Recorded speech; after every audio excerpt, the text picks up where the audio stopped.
If you thought you'd seen everything, these spray paint hacks will change your life. Don't go anywhere. These ideas anyone can do, plus lots that you probably weren't expecting, and even some ideas for the holidays. Every DIY in this video can be done in under 10 minutes. And I'm not kidding. Out the gate, we're starting off with a Pottery Barn Dollar Tree dupe.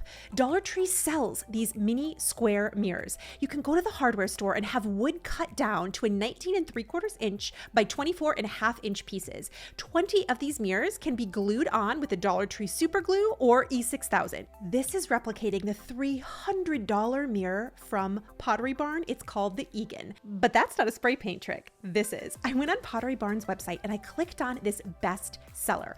Oh my goodness, I fell in love. This is the Markle Antique Glass Panel Mirror. This is so high-end. Restoration hardware has similar looks, and this price at the size I want, $700. But my friend had this beautiful spot in her house right by her grand piano, and I want to make this for even cheaper.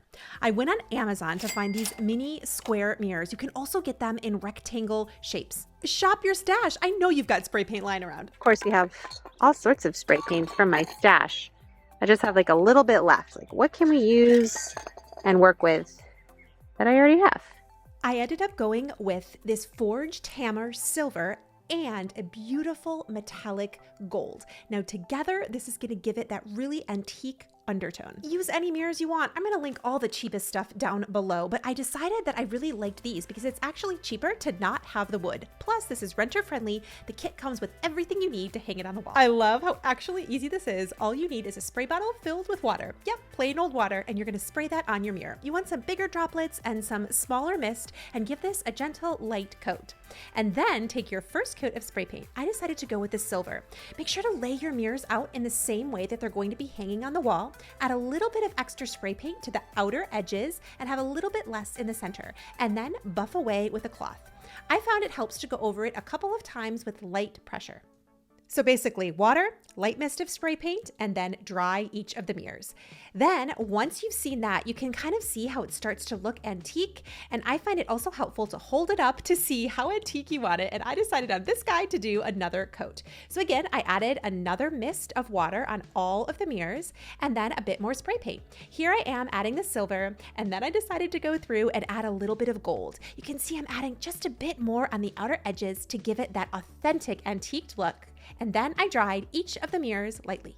These fully dry very quickly. I only spent about 5 minutes outside doing this and then brought them inside using girl math to hang it, which is basically me just eyeballing where I want it to go. You're that good. I'm that good. All right, she's going down. Uh-oh. She bang. She bang. Oh, baby, when she move, she move. It definitely helps to do this with a friend. But like I said, mine came with everything that I needed. You just add some of these sticky squares right to the back. Again, I just kind of eyeballed it. And then it also comes with this cement glue to put in between each of the stickies to help adhere it to the wall. But that's optional. You could also use command strips. These mirrors are nice and light, which is really helpful. But my mind had to get creative, y'all. You know how I work. I went to the tile section of the hardware store to find these beautiful penny tiles. I took some home that were reminiscent of the Pottery Barn picture. These are made of solid marble, so they're really beautiful. And then I used some extra of that glue cement to adhere these like little buttons in between each mirror, just like my inspiration picture. And go big or go home. That's why you came, right? Dollar Tree sells resin and hardener. I wish they didn't sell it as separate packs now. I mean, man, you have to find the A and the B. But I'm also going to link some down below if you've never worked with resin before. But I really like this for my flower arrangements. I got some Dollar Tree foliage and a Dollar Tree little vase because I wanted to go with that inspiration picture. And I took some stone spray paint. This is another trick. And oh my goodness, does this look amazing on all your clear vases? Just add a couple of coats of this and it's going to give that high-end Pottery Barn look. Everything here is from Dollar Tree, friends. This mirror is such a wow in person. Here was my inspiration image, and I think that this one is even bigger and better. We did this for under $60, not $600. And up next, I want to show you a mini version of this that is a hack you probably have never seen. Looking glass spray paint. When I was getting those little tiles from the hardware store, I saw this was on clearance at Lowe's for $3.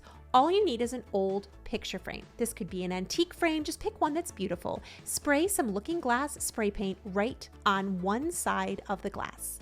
Once you've done that, take a 1-to-1 ratio, in other words, a 50-50 mix of water vinegar, spritz it on, and immediately dab away. Just trust the process. We're sticking with that antique vibe, friends, okay? Once that dries, add another coat of the looking glass spray paint, and again, a 50-50 water vinegar spray mist, and blot away again. So what's cool about looking glass spray paint is this actually looks like a mirror.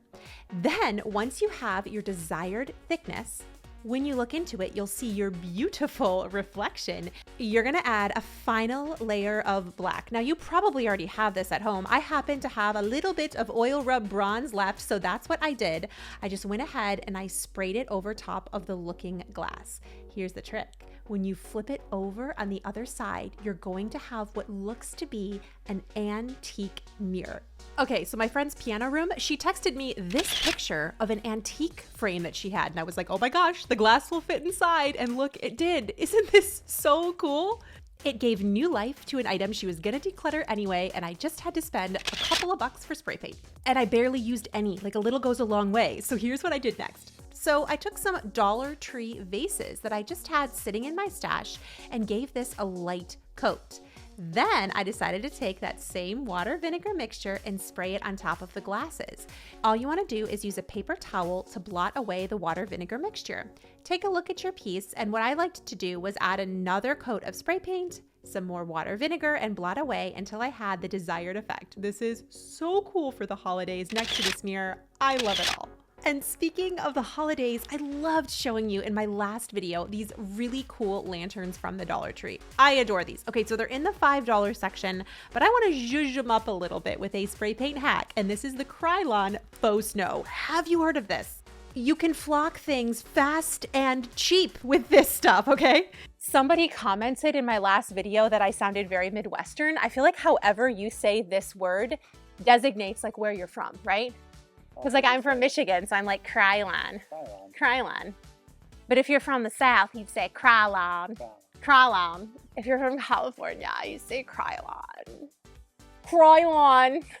Wait, you've got to talk like you're from England. Krylon. I would not recommend this for your wreaths. I've got another trick for you in a second, but I would recommend it on glass. Remember those lanterns? Check this out. You can, of course, flock the outside greenery, but you can also flock the inside glass. This is going to give it that Charles Dickens snow frosting. I just shook and added a few sprays. Man, one can literally goes so far. This particular type of paint is going to give you really thick look, and it looks like snow drifts. This looks awesome on small amounts of greenery, especially on glass. It's going to give it that Charles Dickens look, especially as this glows from within. In person, it's a huge wow. Now, like any flocking, over time, this will shed a little bit. Here I am poking at it just so you can see. It's not a lot if you're doing a lot of thin coats of it, but I've got an even easier trick that's cheaper. This holiday season, you get you one can of flat white spray paint. Krylon, however you want to say it, okay? And you can use this for all your projects. These are Dollar Tree oven covers and candlesticks. I really like the flat white look because it mimics snow. Just one can lasts all season long, and Dollar Tree sells these wreaths. They sell out so quickly, but if you use the spray paint on this wreath and you don't shake it a lot, it kind of comes out clumpy. It looks amazing and like snow, and what's more than that, it won't shed. I got these fleece scarves from the Dollar Tree as well, and these make incredible table runners, especially on a budget. I love how they work for Thanksgiving, and they also work for Christmas time too. I flock everything using an unshaken bottle of spray paint from the smaller Dollar Tree picks, and it gives it all a cohesive look. And what's more, especially on something like a table or a wall, it's not going to shed all over your house, no extra cleanup. These plates are from the Dollar Tree, and I love how just one can of spray paint can go so far all season long. I would love to hear your tricks in the comments below. If nobody has told you, you are enough. I'll catch you soon.